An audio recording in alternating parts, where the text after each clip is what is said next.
Hi, this is Kerry Garrison, and in this tutorial, we're going to look at the workflow process that I use in Adobe Photoshop Lightroom.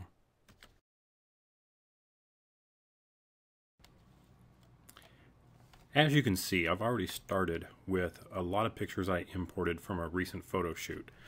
Otherwise, we'd be sitting here a long time waiting for all these to import and create the thumbnails for. So what I want to do is kind of go through the way I would normally after coming back from a shoot, so you can kind of see what a typical workflow is going to be like. Now, different people do things different way. I'm just going to show you the way I do it because it's efficient for the way I work. I'm going to have the first image down here selected, and I'm just going to right arrow through these as I look at them.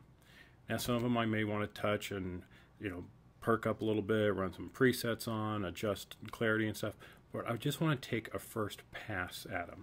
So the ones that I really like, I'm just going to hit the P key, and that's going to make that one a pick. And that's all I'm going to do, is I'm going to just run through real quickly, find ones that I like the most, and make those P's. As you can see down here, this little dot indicates that this is one that's been picked. So not every image is going to be one that I want to keep. Just going to go through here, and I'll pick a few more.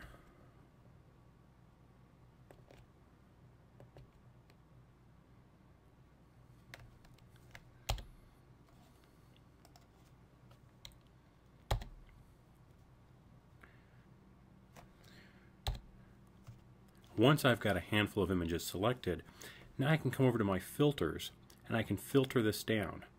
So I'm just going to click on the first flag that's going to give me my picks only.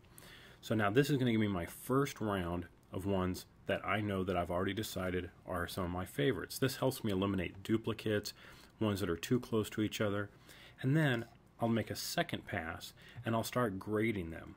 So I'll usually put everything around a 3, and if I really like it a little bit more than the last one, I'll make it a 4, otherwise I'll keep it down. So maybe I don't like this one as much, but I like this one. I'm just going to hit the 4, move on, hit the 4, move on, hit the 4. So now you can see I've got the stars next to these. So they're picks and they're stars. So now I'm going to come over here and say, okay, now only show me the 4s. So now I've whittled my images down even more. And now I'll go in and I'll start doing my edits to these and clean up the white balance, bump the clarity, do all the things that I would normally do to prepare the final images for export. But by using the tools such as picks, rejects, flags, and even colors, I can do a lot of things. So again, these are going to be picks.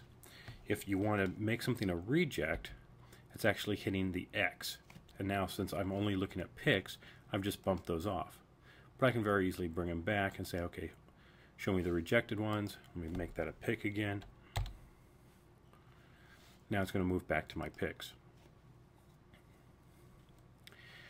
The stars, these are graded by using the 1 through 5 keys. Colors are done using the 6 through 10 keys. So if I want to make this one yellow, I hit the 7 key. So I can make it picked for yellow, and I can really go through and fine-tune my list before I make my edits. That way I'm not editing, saving, editing, going to the next one, going, oh man, I like that one better, and then going back. I'm doing my initial selection, whittling it down to a smaller selection, and then doing my edits on those before exporting. So that's how I do my workflow. I encourage you to experiment, try different things, find a process that works for you that can really speed up that editing time.